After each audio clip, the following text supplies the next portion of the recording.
All right, welcome back to another episode of the Farmland Hunter. Today we're going to be talking about some more turkeys and our experience youth hunting today. We're here with Dave Miller, or more formally known as Cheese, McCauley's cousin. So apparently he's a pretty big turkey hunter. Apparently he knows a thing or two about turkeys, from what I understand. Yeah, I've done my fair share. I just completed a Grand Slam April 1st down in Florida, my Osceola. How long did that take you? We're talking 20 plus years. Wow. Was it 20 years of trying or just trying to schedule? Like if you could go and do it, how long do you think? Scheduling and what I could afford at the time. Yeah. Yeah. That is, hunts are expensive. Yeah. I mean, even tags out of state are expensive. Like, Jim's going out to Missouri. He's actually leaving tomorrow. Yeah. Because his uncle has 1,000 acres out by the Lake of the Ozarks.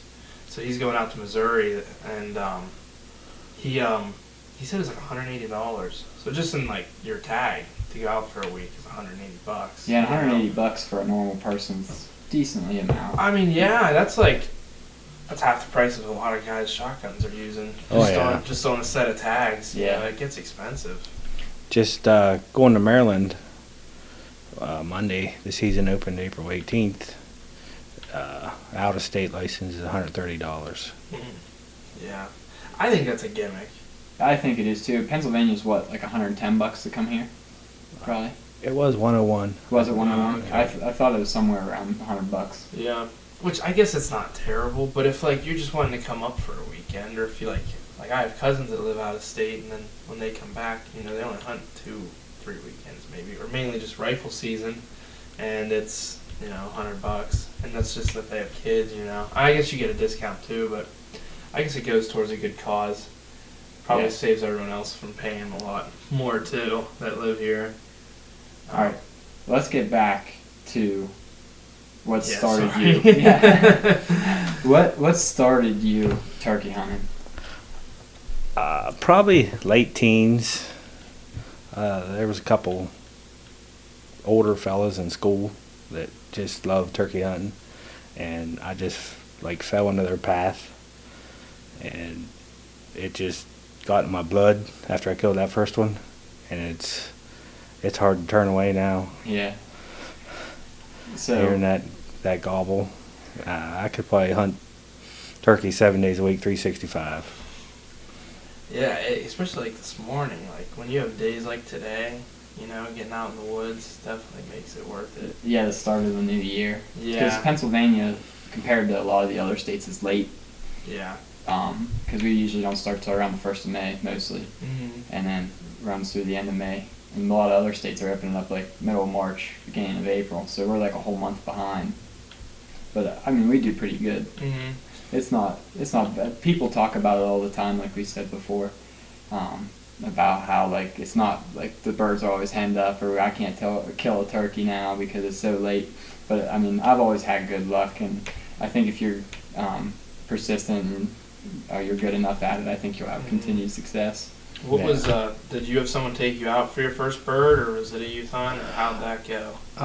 When I started, 16 was the youth, and once you got above 16 you can hunt by yourself. And me and my buddy and his dad were out on our first day regular season, and I shot, I guess that was my first spring gobbler. I was hunting with my buddy. That was way back in 99. Just 23, 24 years ago. Yeah. It's not too long. From there, it just took off like wildfire. Yeah. So tell us about your Grand Slam. So obviously you killed your Eastern in Pennsylvania first. How about your Merriams? My Merriams, I traveled to Nebraska twice. First year, we got 1 day of hunting, and the same buddy I killed my first Eastern with, he was sitting beside me, and 2 birds come in. He's probably going to kill me for this, but I blame him for shooting the wrong bird. They come in left, right, beside each other. I was sitting left, he was sitting right, and he shot the bird on the left. And then he turned around and shot the bird on the right because you killed 2 birds out there. And the next day it snowed 20 inches. And Wow. I never really got to go back out. So the following year, we flew out to Nebraska again, same place. And the first day out, I shot a short beard, probably 7.5, 8-inch beard Merriam's. And the following morning, I killed my second bird, which was a beautiful, probably 20 plus pound, real thick, heavy beard Merriam's. And I think total we killed five birds in that year. And from there, it went probably 10 years, maybe 8, till I went to Texas, Trent, Texas, kill my Rio Grande. And 24-hour drive. Wow. First morning, I was hunting with my buddy and his dad. And we called, 3 longbeards in that morning, and his dad missed. But he stayed there, and me and my buddy, we went to the back part of the property. And we was sitting there just yelping every now and then. And here come a whole flock. I think it was, I want to say 15, 12 hens, and 1 longbeard. And they walked right in front of me, and he was trailing, and I shot him. And the next morning I killed another Rio. And then that was probably 2010, I think it was, when I killed that Rio. And then this year of 2022, which I booked the hunt, well, my wife booked it for me last year. And I went down there March 31st. That was pretty sweet of her, huh? In a long hour by myself driving. Holy smokes. Wow. Spent the night at the Florida-Georgia line, which I got there at like 8 o'clock.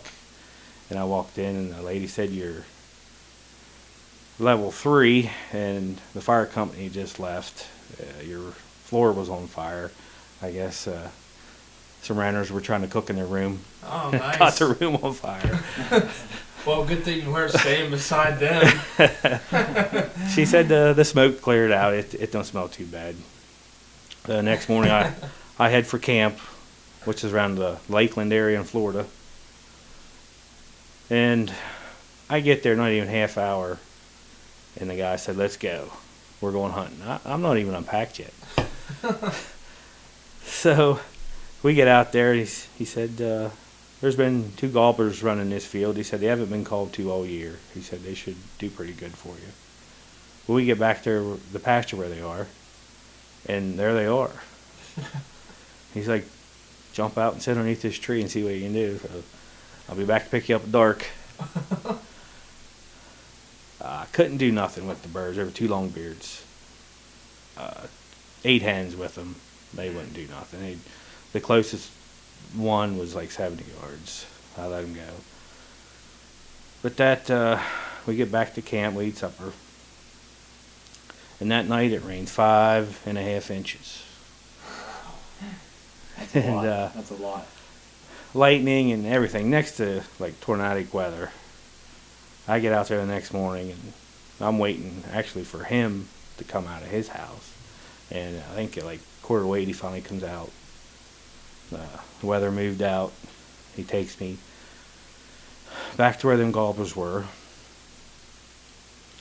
And I put up a blind. And what time was it? 5 to 12, I gave a couple yelps. And turn around, there's 3 hens come running right toward my blind. And right behind them, the longbeard trailing them. Which, I mean, they walked 5 yards from my blind, and he come in, I shot him at like 22 yards. Wow. Grand slam complete. I bet that was pretty cool after all that time. Yeah. And at least you got some good opportunities, too. I mean, with being, what, was that your second day? Or your second Yeah, time? second day. That's pretty incredible. About 8 hours of hunting. That's pretty good. Yeah. Yeah, that's probably a good feeling. Did you go with an outfitter then? Yeah, down there? an outfitter named Jim Seymour. He he was a videographer for Night and Hail. Oh, okay. I don't know if you guys ever heard of Night and Hail, but Oh yeah. older style guys there. Yeah, I use a Night and Hail slate call. Oh yeah. Yeah, the Canyon Cutter. That's what I use for slates. That's Yeah. funny. They were like my heroes growing up. Old Harold Knight. Yeah. He was one of my favorites. So how many turkeys, if you had to think, how many turkeys do you think you've killed? I think my Osceola there in April, I think that was my 70th gobbler, spring gobbler. That's pretty dang good. Yeah, that's a lot of birds over the years. Hunting, just Pennsylvania, Ohio, Maryland, West Virginia, Nebraska, Texas, Virginia. What was your favorite? Yeah. How many birds, though, have you called in for other people as well, though? Oh my, I couldn't even. Because you called in, I mean, I've missed a couple that you called in, but I killed 2 with you. You got Hartley one. Yeah. I mean, a lot of people kill birds with you.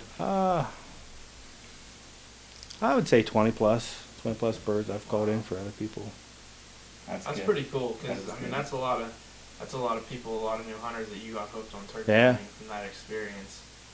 Yeah, So you McCauley, I'm sure he's very thankful for what I did for him. Yeah, very thankful. You're the only person in my family that turkey hunts. That's it. That's like, same thing with bow hunting. Not a single other person in my family but you bow hunts. That's it. Yeah. That's the only thing. Yeah. And like he shoots Matthews too. So. Oh, nice. Okay, we can get along now. Yeah. We always joke around with Scott. He said he shot a Hoyt, and we're like, Yeah. But Yeah, Matthews is good. Because he's a huge bow. Cheese is a big bow hunter. oh yeah. You do it pretty good with the bow. Yeah, I've been pretty fortunate with that too. Being lucky. I mean, luck has a lot to do with everything. Yeah. But I think most of my credit goes to like woodsmanship, knowing the lay of the land, stuff like that. Major helpful. What are some things like that you like? Just some basic tips for like the younger people that are watching. Like you talk about woodsmanship. Like what do you mean by that? Scouting. Get yourself a pair of binoculars. Get out there. Find the birds. Find the deer. MRI. Most recent information. That's going to help you big time. Yeah. That is good. I mean, that's what I do. Before, I would just go into the woods. Mhm. I'd try and do my best call, and it sounded like a duck. Yeah. I killed a couple birds, didn't work the greatest. And then since I got a pair of binoculars and I started going out as much as I could and just as much information as my brain could retain. Once you start doing that, it makes it a lot simpler. Yeah, once you start to see a pattern, Yeah. one of these days a turkey is going to come to that spot. A deer is going to come to that spot. Mm-hmm. Yep. Yeah, it's Just true. gotta Like get going. turkeys are like almost like every year you can almost pinpoint where there's going to be birds from the year before. Unless something happens, but like the same places, like just a few years that I've been hunting, and I've noticed like the same 2 or 3 farms that always have birds on them. Every spring there's always birds there. Whether the amount of birds is there is debatable, but there's always seems to be birds there. Yeah, them turkeys, they winter in a zone, and then once the temperatures start to rise, them hens will go to where they nest and where they breed, and them gobblers are going to be right there every year, same places. Them hens. Yeah, we were just talking about that before you came in, Tucker. Like right now, the winter and spring effect that we're having, it still seems like they're not sure what to do yet. Like some days they're hitting those like you said, like the nest in summer zones, and then other days it seems like they're all back flocked up in the winter zone. Yep. It's just crazy. I wasn't here, but you guys got like 6 inches of snow this week, right? It was I don't know how much probably I'd 4 inches. 4 to 6. Yeah, I'd say it's probably. Different. I think it depends on elevation there. Yeah, and after having like a couple like 70, 65 degree days Yeah. before that, it felt like negative 20. It was only like 30, but I bet the turkeys didn't like it. No. For sure. No, that probably sent them back a little bit. Yeah, how long does it take from when a hen's bred? How long is it till she lays her eggs? I think it's 21 days. See, That's crazy because like that mean like I saw a hen getting bred on like the 28th of March. Oh, really? Yeah, there's like did I call you that day, Tucker? I filmed it up in the one our Longfields, and the gobbler got on top of her. I got to film the whole thing, and I was like, this is early, but it was when we were having some of that nice weather in between cold spells. You I was can like, find that video on the Farmland Hunter. yeah, X-rated. yeah, yeah, XXX. It's $10 subscription. But like you think about it, 3 weeks from then, that was like right when we just got all this nasty weather. Yeah, they'll start laying eggs probably one a day the next couple days. And that has to be hard on them too. Yeah. It's really hard on them when they start laying and they're completely done. They got to sit there and incubate them day and night. Mm-hmm. Predators are very vulnerable. Yeah. What do you think is the biggest predator? Coyotes or raccoons or like small, like rodents or coyotes? Anything from black snakes, possums, skunks. Skunks are a big time turkey egg eater. But yeah, foxes, coyotes. I don't know. What do you think? Actually, I was just bringing this up because I saw the one guy I always talk about off Instagram. He was just talking about he shot a bunch of raccoons. I think he's up to like 55 this year in a state where they can hunt them year round, which is crazy. 55 raccoons is a lot. Oh yeah. But what I was saying is he was talking about like reaping. We talked about this on the last podcast. He does not agree with reaping turkeys at all. I just wanted to see like what you kind of thought about that. You mean like fanning? Yeah, fanning the turkeys. If there's a chance, that gobbler ain't gonna move. You know, I don't think it's legal in Pennsylvania. It's not, yeah. But you know, it's worth a shot sometimes. Yeah. You know, just to break them from the hens. That's my viewpoint too. He was his argument, like I said, was for the population side of the standpoint. It was like just like it's a lot easier to kill turkeys that way. It is. And I think it is too. I'd say it is. Do you use decoys? Depending on the situation. Like early spring, yeah, throw a strutter out there around a hen or something. But once it gets late, I think they've seen the decoy thing too much. I think they kind of shy away from it. I wouldn't advise it. Probably mid-May, you could probably get away with decoy. Late May, I kind of shy away. I know, like, whenever I hunted with you, you always threw like a strutter decoy out and like one or two hens. Do you still do that? Yeah. Yeah, I had just a Jake, half-strut Jake this morning with my daughter. We were youth hunting, and a hen. I didn't go full strut decoy today. Really, because I didn't know where the birds were. McCauley knew where the birds were, but he wouldn't tell me. Yeah. Wow, imagine that. You show him how to hunt turkeys, and now he doesn't help you out Yeah. when you need it. But we ended up, my daughter shot one today at 20:09. Called in 3 long birds for her, and she ended up shooting the strutter, which he had a pretty good beard, inch spur, but the one was broke. And it always brings a tear to my eye when I see a smile on her face when she pulls the trigger on one of them turkeys. So I always love doing that. Is this her third bird? This is, let's see, 2 longbeards and a Jake last year. Her third. How old is she? One. She's 9. Wow, that's pretty impressive. Yeah. She has a good record so far. Yeah, I would say so. She's definitely going to beat all Well, her of us. first bird had like what, a 10-inch beard? Yeah, 10 Wow. 1/4 inch beard. Really, I mean, like paintbrush. Hmm. Nice turkey there. Every time I think about like a paintbrush, every time I think about it is whenever me and you were hunting together that one opening morning. Might have been youth. It was like half snowing that day, and that big long beard, just right not far from where we're sitting right now. He come out into the field. He had like a white dot in his fan. Like, it was weird. He had some barred feathers in his tail fan. It's Yeah. hard to find one like that. He had a huge beard. He was gobbling, come right into the decoys. and I missed him at like what 15 steps. Yeah, I think he shot to the right of that turkey. He come in, which, I mean, when you got to make him count to 10 to control his breathing, I mean, it's pretty easy to miss one. I can remember that Chiefs would be like, "Gotta calm down." He's like, "Count to 10." I'm like, "1, 2." Turkey out there, go, go. And I'm just sitting there shaking the gun barrels, doing circles.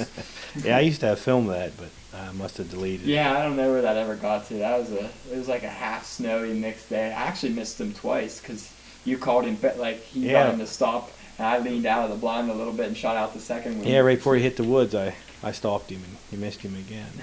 So what's like some of your tricks to calling in these long beards? Just knowing the bird, taking his temp. He's gobbling good, you know, I keep on him pretty good.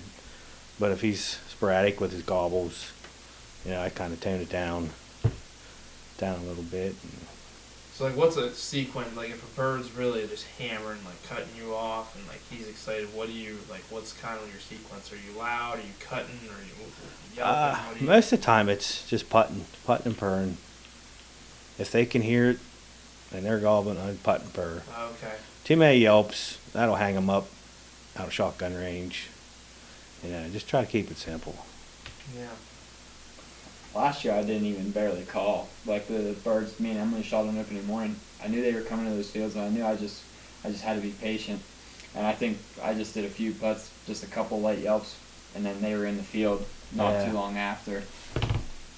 Sometimes late season, if you can get it on close to a gobbler, a lot of times just scratching in the leaves, they'll come in. Would you say the farther you get in to the end of May, the better it gets? It depends on the bird. A lot of birds end of May will get back into their bachelor groups. I mean, they'll gobble good on the roost. They fly down, they're done. If you can find a lone bird, take it easy on him, scratch leaves. That's secret weapon for me, is scratching in the leaves late season. I was thinking about that, like if I'm sitting out and like in the morning, like I don't know if you ever did this, but like I was thinking when I was sitting out, when I get down, I'm gonna do some light tree calling, use that to kick the leaves out from my feet. That way I can move around the leaves. Yeah. Do you ever do that at all? If I find a big twig, if I gotta make an adjustment, bird coming, you don't want to snap that twig. Right. They're gonna throw eyeballs on you, and then you're done. Do you scratch early in May at all? Like do you throw like the movements? Anytime like I'm sitting next to leaves and they're, you know, getting close shotgun range, but they can't see yet, just scratch them leaves. It's, you know, like 2, 2, 1, and heck, it top secret right there. There we go. Top secret. Scratch the leaves. Straight from cheese. Do you ever take your hat off right in the early morning and beat your hat back and forth? I used to, but I haven't done that for, oh my, good wow. I think you did it one time with me early morning. I think I remember you did it. We might have been in that blind down there in that bottom. Yeah, I remember. That hen flew in and landed at decoys and laid down and went to sleep. Remember that? Yep. Really? Yeah. We had so many. I'll never. That's probably like other than maybe this morning. I heard a lot of gobble this morning. I've never seen so many longbeards and turkeys in one place at one time. Like I had to wait for a group of, I don't know, probably 8 or 9 longbeards. They were all standing together. I had to wait for one to step away from the group to shoot it. Yeah. Wow. Do you do a lot of soft calling mainly, or what? Mostly soft calling. Windy day, you want to crank it up a little bit. Yeah. Get them to hear you. So But if you have a bird that's like not real, like he gobbles, but he's not like responsive to you. And most likely he's probably gonna have a hen. Okay. Yeah, if you can get that hen talking, you're gonna up your odds of killing that bird. You get that hen coming in. What do you do for that? Just mimic her. Every sound she makes, like she's giving 3 yelps. I mean, you give 3 yelps. You know, she clucks, you cluck, stuff like that. She'll come right in, especially if she's a boss hen or something. Aggravate her.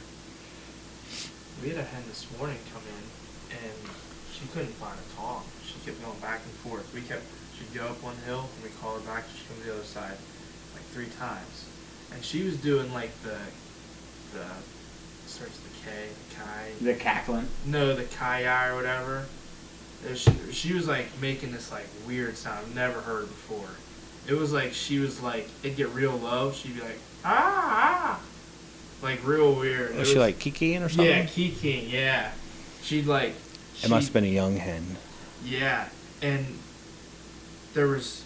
She came in, and then she called 3 Jakes in, and the 3 Jakes just skirted about 50 yards down below her and went up over the hill and just ignored her. But she stayed in front of us, and then she ended up calling them back in. But I have it on video. It was really cool to see how irritated. She was getting mad. She started cutting. Oh, yeah. She was just doing everything. And we talked before about how, like, you don't really have to sound great. There was times where I was like, what was that? Like, if I had made that sound, I'd be like, oh, man, I just screwed the whole hunt up. I was like, what the heck? But, I mean, I guess they make mistakes, too. But, oh, yeah. Yeah, she was getting fired up. And then the Jakes still didn't mess with her. Just walked right by her and then just didn't. What, like, I always wonder this. There'll be, like, a hen all by herself all the time. You'll see her in the same field all the time, just by herself. Like, is she just by herself, kicked out of the group? Most likely she's got a nest, but she's not done laying. She's out feeding before she goes to nest to lay probably another egg. And she'll do that till she's done laying eggs. And then she's going to sit there. For 28 days. Yeah. I heard, like, turkeys, they have, like, the chance of them, if they hatch, they have a 1/3 chance of making it to a year old. Oh, yeah, because it takes, I think, 7 days before a young turkey poult can even fly up in a tree. So most of the time they're sitting under a wing on the ground till that 7th day. That's a lot of time in the dark. Yeah. But even for that hen, too, Yeah. being down on the ground for 28 susceptible to days. predators like that. It's amazing that they make it. Yeah. It's a shame, like, the farmer in me, like, I wish I could get a thermal and, like, every hay field that we cut, like, I wish I could just, like, Find a nest. Yeah, and the fawns too. Like people like in the hunting industry, they talk about farmers and mowing. Like, I see it sometimes. They're like, oh, the farmers mow over, and you can't save every single one, because, like, I'm seeing it from the farming and the hunting side of it. Like, you can't just go out there and know where every nest is and, like, move them. And, like, we've had our mower, and we'll be mowing hay fields, and you'll hit a hen, but the eggs are still there, like, on the ground. Some of them are cracked, some of them aren't. Yeah. And you can't do anything. Right. It's just a shame. I've heard of people trying to incubate them out, too, and raise them. Yeah. For like, after they'll find the eggs, or they'll know something happened to the hen. They found the eggs, and they try to raise them. Yeah, back stuff up. like mowing over top of them, and then they're just, because it's weird, because, like, it always seems like our mower, I think, is set at like 5 inches or whatever, and it seems like where they're always at, they seem to be, like, right below that 5-inch level, and it just takes the hen out, because they will not fly. I've seen very little, like, I've seen like 1 or 2 hens, like my uncle Jay that mows, like, every once in a while a hen will wait till, like, the last second, and then she'll fly right out from underneath the mower and then up. But most of the time they're on it. Yeah, most of the time they're sitting for good 28 days. Yeah, and they're in it for the long haul. Same thing with fawns too. The young, especially the ones that don't know any better yet, like to get up and run when they hear that sound, or anything, they'll just lay tight, just waiting, and then by then it's too late. Most of the time they run right toward the mower. Yep, they have no clue what's going on. So would you rather hunt turkeys or deer the rest of your life if you had to pick? Hard decision. Bow hunting, deer. If I had a choice, I could, like I said, I could hunt spring gobblers 365. But I do love the archery, and if I had a choice, I'd probably pick gobbler hunting. Whenever people ask me this question, because a lot of people ask me this question, it seems like a fairly big ass question. I'm always like, in the spring, I don't even care about deer. Like, it's just turkeys. But then, like, once June hits, then it's like deer for the next like 7 or 8 months. So like I don't know, like when it depends when you ask me. If you ask me after June till about March, it's deer. If you ask me from about March to May, it's turkeys. Yeah, there's times when I'm out scouting for deer, and it's like August, September, and I'll hear a crow give that old ah, and I'll just stop and maybe hear a gobble. Yeah. Yeah. It's just natural instinct, I guess. What's the latest you heard a gobble? I heard a gobble in rifle season. I was sitting there in one of our towers, and way down at the bottom where they always use right in the morning, I heard one gobble. Yeah, I heard them in December. October, November already. Yeah. It's crazy how late they gobble. Do you think that's of it? late or do you think it's early? I don't know. That's a good question. I think on warm mornings, them gobblers just like to gobble sometimes. Yeah. Like to hear themselves gobble. Yeah. Let everyone know they're the king bird. Yeah. Do you think so? Like you always said like you've been turkey hunting way longer than me, but like when we be sitting together, you hear one gobble and you'd be like, "That's a Jake," and you hear another one gobble, you'd be like, "That's a longbeard." This morning, like I thought sometimes I could tell the difference. Like there was a group, probably 3 of them were roosted pretty close together, and they had like that weird like they were still learning how to gobble. But right behind me, one was hammering. I was like, "That's a longbeard for sure." I was like, "He had a real deep gobble." Oh yeah, they got their gobble together. But he flew down, and he came out in the field. His beard was only 3 inches long. Yeah. And I was like, I could have swore that was going to be a longbeard. Like his gobble just sounded deep. It was like just hammered. Like I had videos of him gobbling all morning. I was like, every time I heard it, I was like, that has to be a big. Like, Yeah, them first year Jakes, they don't have their gobble together yet. So I mean, some are kind of hard to tell, but I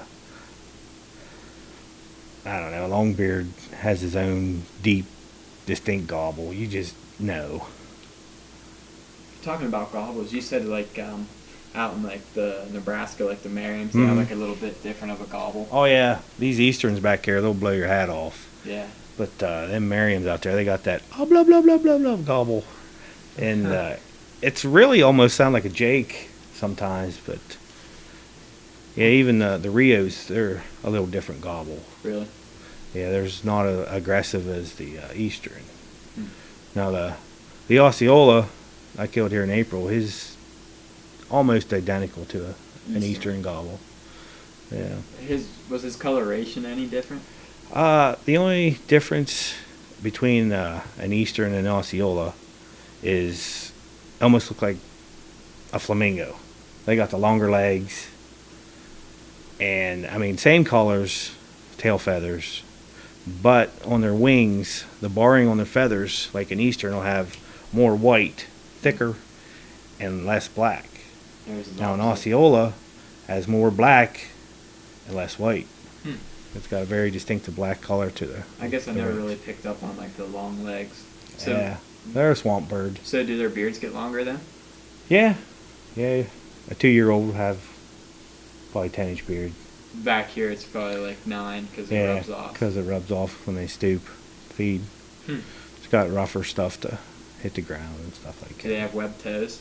No. I didn't know if it was true. People are going to call me an idiot, but like these guys that are down in Florida, because about March, whenever turkey season's open down there, April, it's like the first place everybody on like YouTube, like all those big guys, Primos, Realtree, they always head down to Florida. And they're like, "Oh, we're chasing the web-toed gobblers." And I'm like, do they actually have web toes? Like I've never seen them.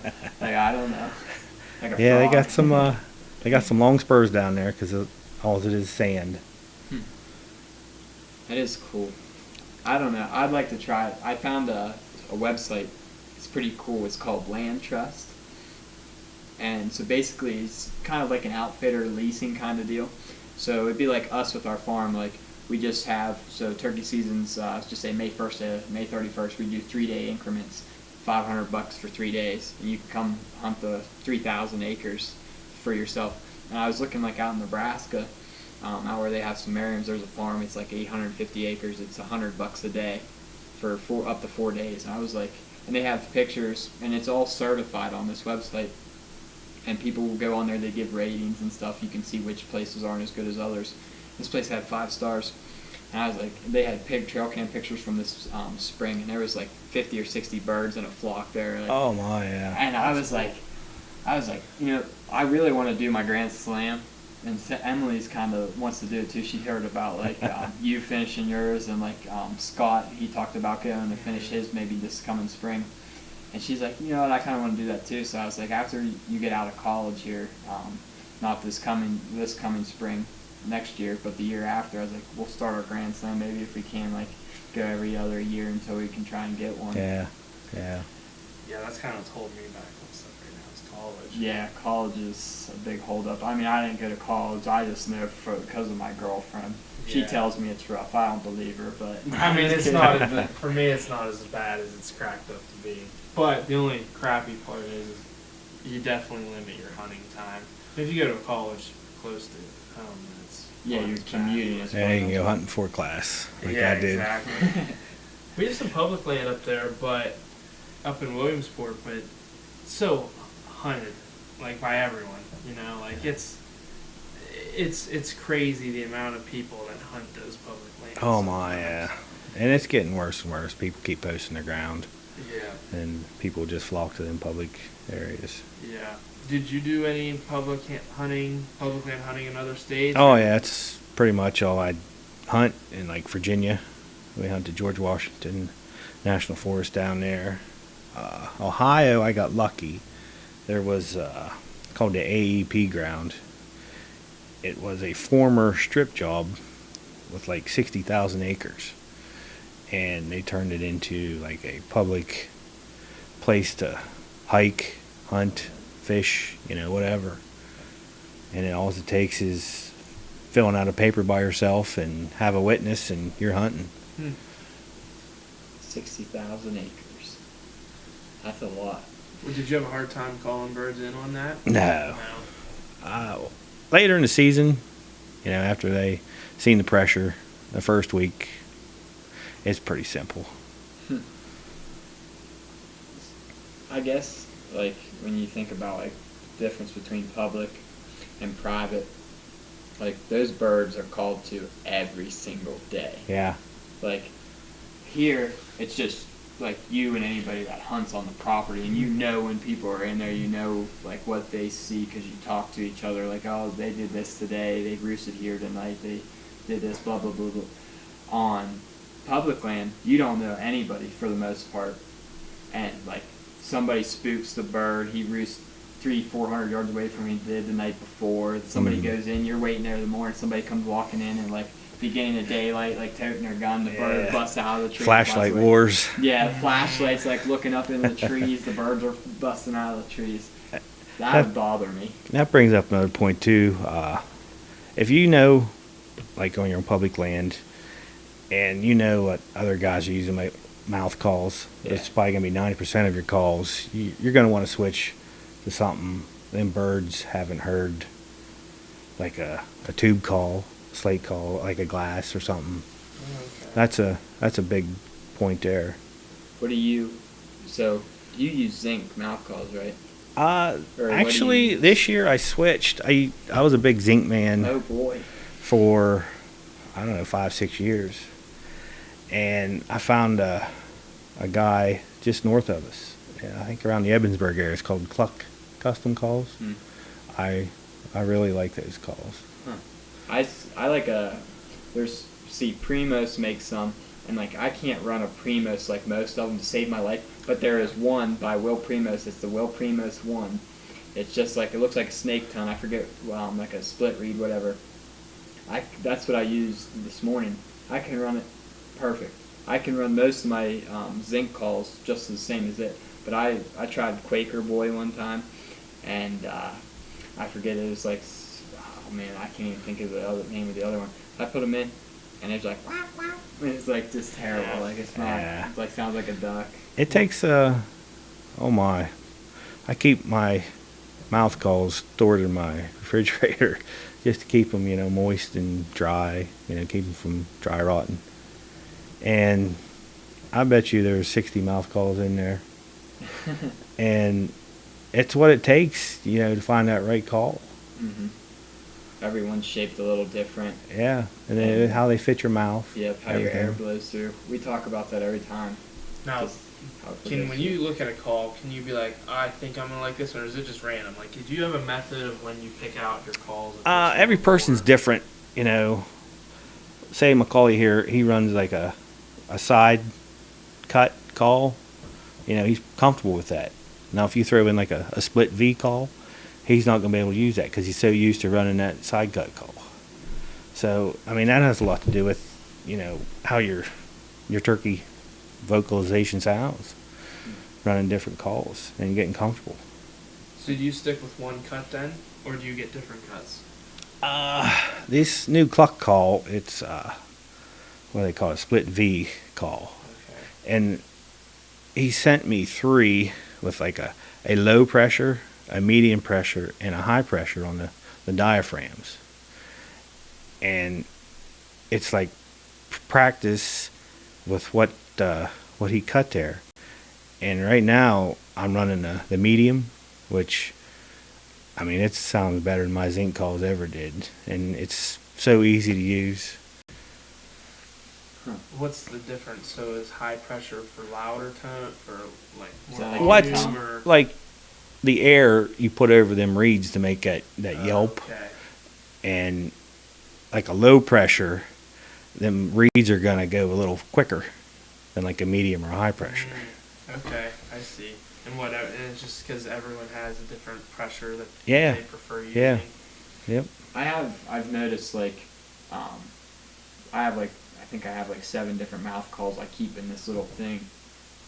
And like, depending on what I want to do, like if I want to call that, there's like 2 that I can use for cluck and yelp and purr and all that cackling, whatever. And then there's other ones that I can't do a yelp on them, but I can purr on them. Or there's other ones I can just yelp, but I can't purr or cluck or nothing. Like I can't even go, I can't even do that on some of them. But other ones I can make everything sound perfect. It's just weird. Like I can sound like I know what I'm doing on 2 or 3 of them, and then I switch over to another one. It sounds like I'm just starting all over again. Yeah, that's the way I was too when about your age. But now, you know, with different mouth call companies and stuff, I try to find something that I could do all those vocalizations with just, you know, one call. Yeah, it's bounce around back and forth. Yeah. It's just Takes a lot of Yeah. practice, watching videos. Oh man, when I was just your guys' age, that's all I did. You know, go to my room, do my homework, and after that it was throw a video in at night nail and just 2 hours practice turkey calling. Yeah, they have YouTube back in. Yeah, Yeah. you can run the DVDs. VHS tape. Yeah. Throw the VHS in, wait for it. The screen's all fuzzy when you run the statics Yeah, on be it. kind, rewind. Yeah. Yeah.